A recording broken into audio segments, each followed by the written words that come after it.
오늘 우리에게 주신 하나님의 말씀 출애굽기 34장 1절부터 35절까지 말씀입니다. 출애굽기 34장 1절부터 35절까지의 말씀. 이제 봉독하겠습니다. 하나님의 말씀 경청하십시오. 주님께서 모세에게 말씀하셨다. 너는 돌판 2개를 처음 것과 같이 깎아라. 그러면 내가 깨뜨려 버린 처음 돌판 위에 쓴 그 말을 내가 새 돌판에 다시 새겨 주겠다. 너는 그것을 내일 아침까지 준비해서 아침에 일찍 시내산으로 올라와서 이 산 꼭대기에서 나를 기다리고 서 있거라. 그러나 아무도 너와 함께 올라와서는 안 된다. 이 산에 어디에도 사람이 보여서는 안 된다. 산 기슭에서 양과 소에게 풀을 뜯기고 있어도 안 된다. 모세는 주님께서 그에게 명하신 대로 돌판 2개를 처음 것과 같이 깎았다. 이튿날 아침에 일찍 일어나서 그는 그 2 돌판을 손에 들고 시내산으로 올라갔다. 그때 주님께서 구름에 쌓여 내려오셔서 그와 함께 거기에 서서 거룩한 주를 선포하셨다. 주님께서 모세 앞으로 지나가시면서 선포하셨다. 주는 자비롭고 은혜로우며 노하기를 더디하고 한결같은 사랑과 진실이 풍성한 하나님이다. 수천 대에 이르기까지 한결같은 사랑을 베풀며 악과 허물과 죄를 용서하는 하나님이다. 그러나 나는 죄를 벌하지 않은 채 그냥 넘기지는 아니한다. 아버지가 죄를 지으면 본인에게뿐만 아니라 3, 4대 자손에게까지 벌을 내린다. 모세가 급히 땅에 엎드려서 경배하며 아뢰었다. 주님께서 저에게 은총을 베푸시는 것이 사실이면 주님께서는 우리와 함께 가주시기 바랍니다. 이 백성이 고집이 센 백성인 것은 사실이나 주님께서 우리의 악과 우리의 죄를 용서해 주시고 우리를 주님의 소유로 삼아 주시기를 바랍니다. 주님께서 말씀하셨다. 내가 이제 너희와 언약을 세운다. 내가 너희 모든 백성 앞에서 이 세상 어느 민족들 가운데서도 이루어진 적이 없는 놀라운 일을 하여 보일 것이다. 너희 주변에 사는 모든 백성이 나 주가 너희에게 하여 주는 그 일이 얼마나 두려운 일인지를 보게 될 것이다. 너희는 내가 오늘 너희에게 명하는 것을 삼가 지키도록 하여라. 내가 이제 너희 앞에서 아모리 사람과 가나안 사람과 헷 사람과 브리스 사람과 히위 사람과 여부스 사람을 쫓아내겠다. 너희는 삼가 너희가 들어가는 땅에 사는 사람들과 언약을 세우지 않도록 하여라. 그들과 언약을 세우면 그것이 너희에게 올무가 될 것이다. 그러니 너희는 그들의 제단을 허물고 그들의 석상을 부수고 그들의 아세라 목상을 찍어버려라. 너희는 다른 신에게 절을 하여서는 안 된다. 나 주는 질투라는 이름을 가진 질투하는 하나님이기 때문이다.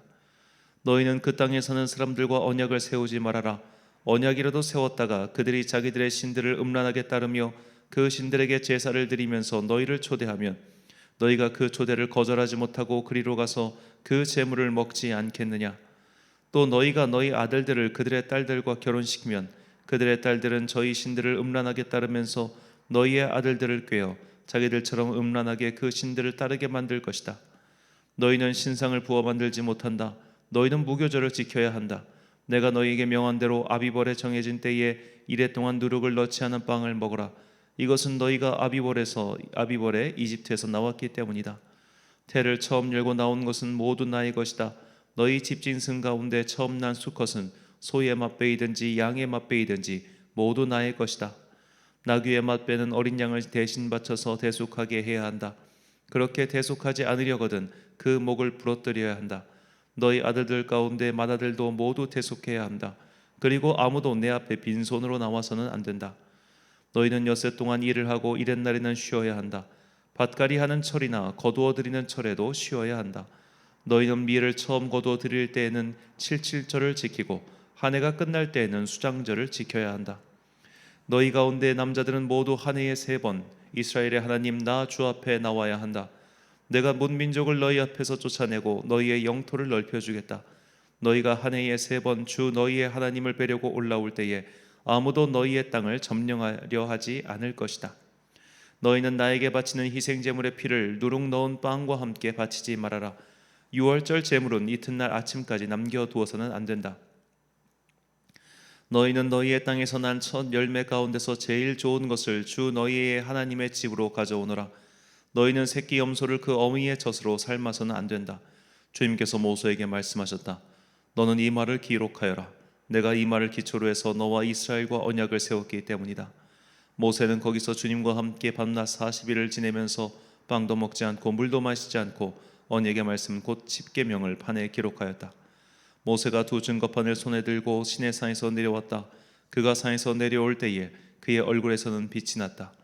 주님과 함께 말씀을 나누었으므로 얼굴에서 그렇게 빛이 났으나 모세 자신은 전혀 알지 못하였다. 아론과 이스라엘의 모든 자손이 모세를 보니 모세의 얼굴에 살결이 빛나고 있었다. 그래서 그들은 그에게로 가까이 가기를 두려워하였으나 모세가 그들을 부르자 아론과 회중의 지도자들이 모두 그에게로 가까이 갔다. 모세가 먼저 그들에게 말을 거니 그때에야 모든 이스라엘 자손이 그에게로 가까이 갔다. 모세는 주님께서 시내산에서 자기에게 말씀하신 모든 것을 그들에게 명하였다. 모세는 그들에게 하던 말을 다 마치자 자기의 얼굴을 수건으로 가렸다. 그러나 모세는 주님 앞으로 들어가서 주님과 함께 말할 때에는 수건을 벗고 나올 때까지는 쓰지 않았다.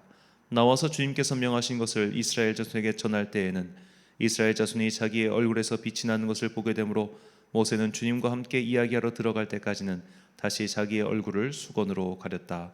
아멘. 하나님의 다른 이름이란 제목으로 하나님의 말씀 선포하겠습니다. 누군가를 사랑하게 되면 상대를 독점하고 싶은 마음이 자연스럽게 생기죠. 그와의 시간과 공간을 독점하고 싶어지고 상대방을 다른 이와 공유하고 싶은 마음은 완전히 사라집니다. 그래서 사랑이라는 감정은 때로는 폭력적이며 때로는 강압적인 모습을 분명히 띠기도 합니다.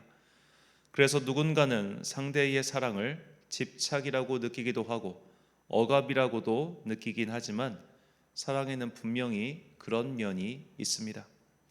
상대를 뜨겁게 사랑하면 사랑할수록 우리는 맹목적이 되며 상대를 더 많이 소유하고 싶어지죠.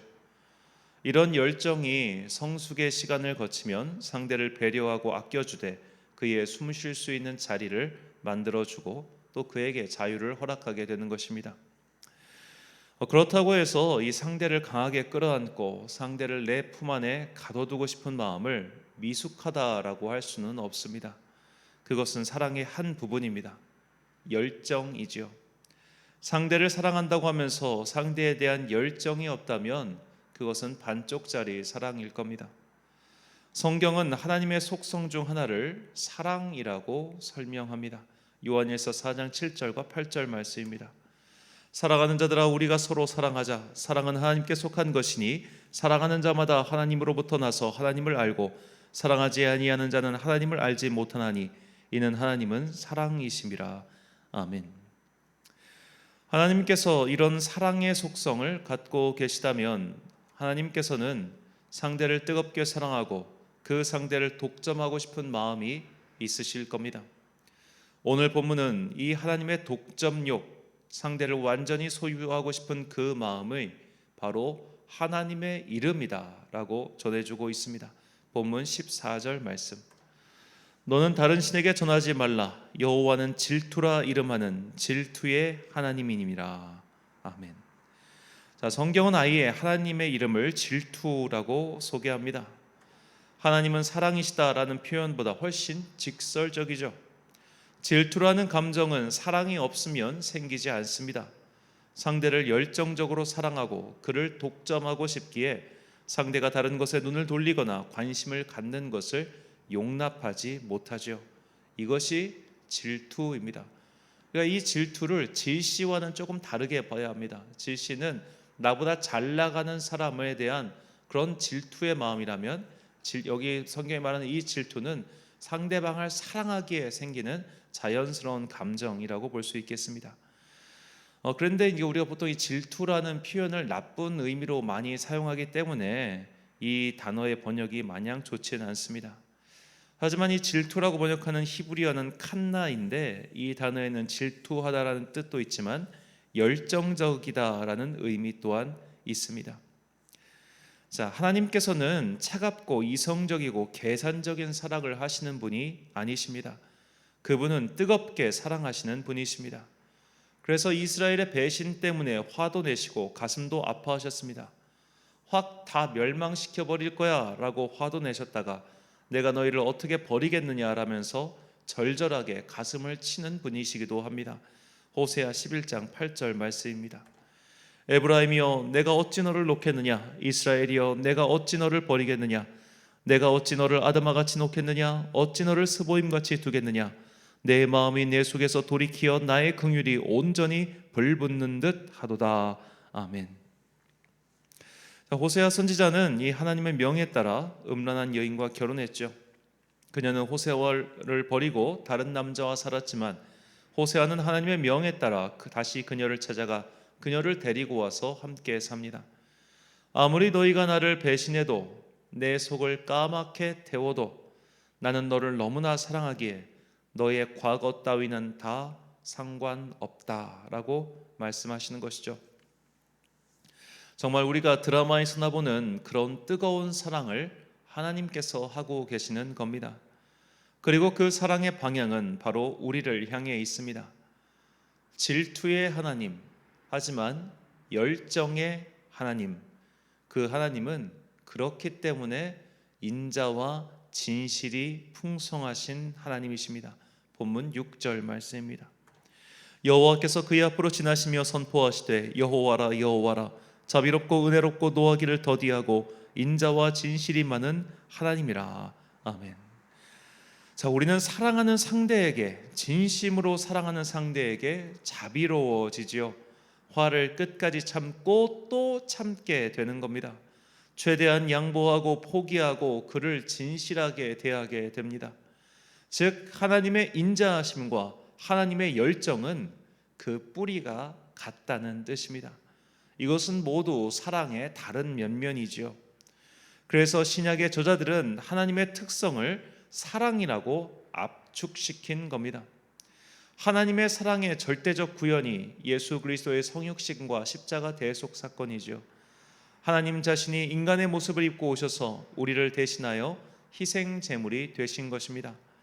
그분의 인자하심이, 그분의 열정이 마침내 자기 희생이라는 사랑의 궁극적 모습까지 나아간 것이죠. 하나님께서는 이렇게 우리에게 인자를 베푸시고 은혜를 베푸시며 우리를 열정적으로 사랑하십니다. 이 사랑의 대상이자 또 그 사랑을 깨달은 그리스도인들에게 바울은 다음과 같이 권면합니다. 에베소서 5장 1절과 2절 말씀. 그러므로 사랑을 받는 자녀같이 너희는 하나님을 본받는 자가 되고 그리스도께서 너희를 사랑하신 것 같이 너희도 사랑 가운데서 행하라. 그는 우리를 위하여 자신을 버리사 향기로운 제물과 희생 제물로 하나님께 드리셨느니라. 아멘. 성경은 우리에게 분명히 말하고 있습니다. 하나님께서 이 세상을 만드셨고 또 그 만드신 세상을 지금도 다스리고 계시며 이 만물의 주인이신 하나님께서 우리를 그렇게 열정적으로 사랑하고 계시다 말이죠. 그러므로 그 뜨거운 사랑으로 죄에서 구원을 받은 우리 또한 서로 열정적으로 아껴주며 사랑하고 또 자비를 베풀어야 합니다. 사랑하는 천안광성교회 성도 여러분, 그리고 이 새벽을 함께 깨우고 계신 귀한 주님의 자녀 여러분, 하나님의 또 다른 이름은 열정입니다.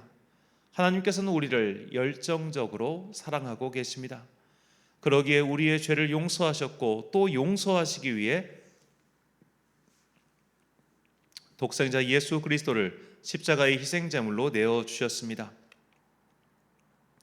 이 하나님의 열정적인 사랑으로 용서를 받았으니 이제 그 사랑에 보답하며 살아갑시다. 하나님께서 우리에게 원하시는 사랑은 내가 너희를 사랑하였으니 너희 또한 서로를 용서하고 오래 참고 인내하고 아껴주라는 것입니다. 마치 부모가 자녀들 간에, 형제 간에 우애한 것을 참으로 원하고 기뻐하듯이 하나님 또한 우리 피조물들이 서로를 진심으로 아껴주고 돌봐주는 것을 원하십니다. 꼭 기억하십시오. 하나님의 그 열정적인 사랑을 깨달은 사람은 더 낮은 곳을 향하여 열정적으로 사랑하게 됩니다. 주님께서 우리를 열정적으로 사랑하셨듯이 그 사랑을 받은 우리 또한 열정적으로 형제를 사랑하고 또 이 피조 세계를 아끼고 사랑하는 자가 되시길 주님의 이름으로 축원합니다. 기도하겠습니다. 사랑과 은혜가 풍성하신 아버지 하나님, 우리를 마치 인간이 그 뜨거운 사랑으로 상대를 질투하듯이 열정적으로 사랑하여 주시니 감사합니다. 하나님은 사랑이시며 또 하나님의 사랑은 그토록 뜨겁고 열정적이며 우리의 모든 죄와 허물을 덮을 만큼 인자가 풍성한 사랑임을 깨닫게 해주시니 감사합니다. 이제 이 사랑을 가슴 깊이 새기고 이 사랑에 응답하며 살아가는 당신의 자녀들 되게 하여 주옵소서.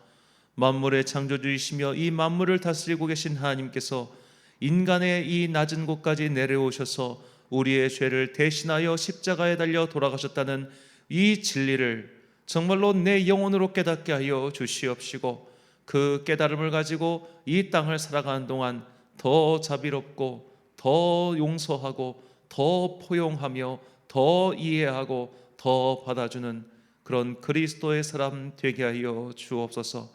그리스도의 그 보혈의 능력으로 말미암아 내 안에 있는 거뭇거뭇한 모든 죄의 때들이 다 사라지게 하여 주옵시고, 내 안에 감추어져 있는 허영심, 남들 눈에 잘 보이고 싶어하는 그런 이기적인 욕망, 이런 모든 것들을 성령의 불로 태워 주옵소서.